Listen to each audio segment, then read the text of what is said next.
John alikatazwa, usiende huko watakuua. Niache mimi ninakwenda kuhubiri injili ya Yesu Kristo.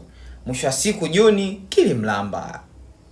Ilikuwaje? Let's do this. So John alikuwa ni mhubiri anayepita door to door, anahubiri watu neno la Mungu. Siku moja John alivutiwa kwenda kwenye kisiwa cha India, watu wa Sentinel, anatamani kuwahubiria neno la Mungu. Alipofika akakuta wavua samaki, akawaambia ninataka kwenda kwenye kile kisiwa. Wakamwambia John, huko sio sehemu nzuri ya kwenda kufanya jambo lako lolote, sio salama. Akaambia okay, shida ni hiyo tu wanangu.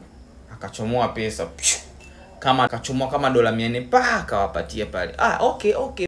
Mbele ya pesa watu wanafiata mikia mwanangu. Anyways, okay, panda kwenye boti mwanangu. John akapanda kwenye boti, safari kaanza. Wakaenda wamefika tu hivi kwa mbali. Muona wale watu wa kile kisiwa wakamuona. Kaanza kumwambia, "Wewe, ishia huko mwanangu, ishia, usije huko tutakumaliza. Ishia huko hatutaki watu wapya." Sababu ya jamaa kutokutaka watu wapya kwa sababu kuna kipindi kuna Muamerika alishawahi kwenda kule na akaambukiza smallpox babake, wakafa wawili. Wengine wakaenda mjini wakawa wanakuwa. Baada hapo akasema tutaki kuchangamana na watu wa mjini kwa sababu sisi immune system yetu ya kujilinda na magonjwa haina nguvu, kinga ya mwili haina nguvu ya kuzuia magonjwa makubwa au kuzuia magonjwa ya mlipuko.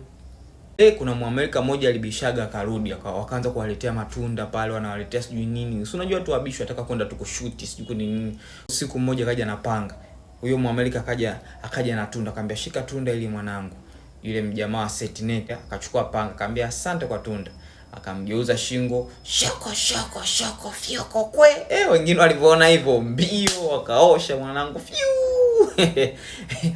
Tuendelee na story. Sasa wale wavuvi wakamwambia John, usiende huko bana, unaona wameanza kukataa. John akamwambia tulieni. Nguvu ya Mungu hapa ipo na neno la Mungu lazima miujiza itendeke. John akashuka kama mtumishi. Habari zenu bana. Kuhubiria neno la kabla hajamalizia tu mshale. Ukagonga kwenye Bible. Kochu. John akashtuka kidogo. John akaona hapa leo kweli kimbembe, akaruka kwenye maji akaogelea karudi kwenye mtumbwi. Wakasepa. John akalala.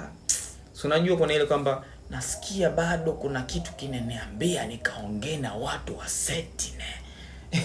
Hapa sijui alikuwa anaongea, sijui alikuwa anaongea Roho Mtakatifu au alikuwa anaongea Roho Mtakashari. Anyways, John akarudi tena.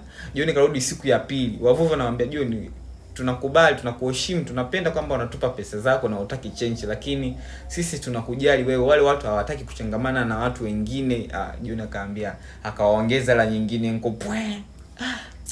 Wasela anyways, hawezi kukataa pesa. Wakachukua hela wakampandisha John kwenye boti.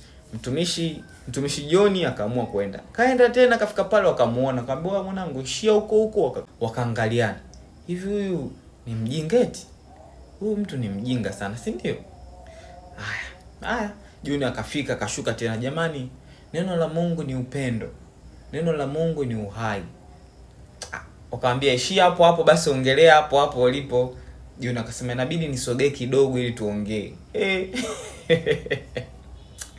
Kasogea kidogo. Ngoma zikamkosa tena shua.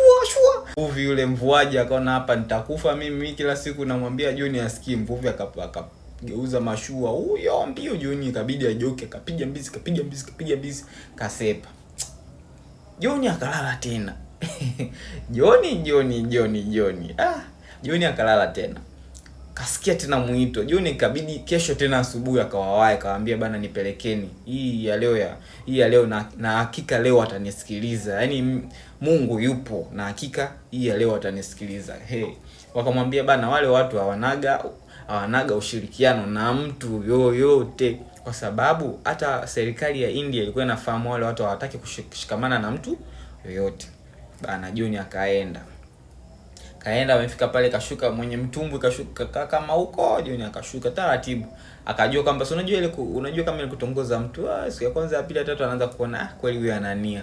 Akajua watamuelewa, akamwacha John akashuka kaenda zake. Kafika pale akajua anapokelewa vizuri, wakamwacha kabisa. Akaingia wakamsalimia, akakaa katikati, akaanza kuhubiri. Ile anahubiri tu. John alichokuja kushtuka, yuko mbinguni. John sijui aliwaza nini. Jamani, kuna muda mwingine mnatakiwa muwe makini. mjiongeze, msifate sana hisia, mjiongeze. Basi wazazi walipopewa taarifa kwamba John ameshatangulia mbinguni, wakailaumu sana kile kituo ambacho kimemlea John kwa kumfundisha vitu vingine vya kutumia akili. Johnny, yes papa. Thank you so much everyone. So ninakuomba kwa subscribe kwenye YouTube channel yangu ili uwe wa kwanza kupata updates na stories tofauti na music contents. Na kama una matangazo waweza kunifuata DM, nitakufanyia matangazo. Otherwise, thank you so much. See you yesterday. Shine.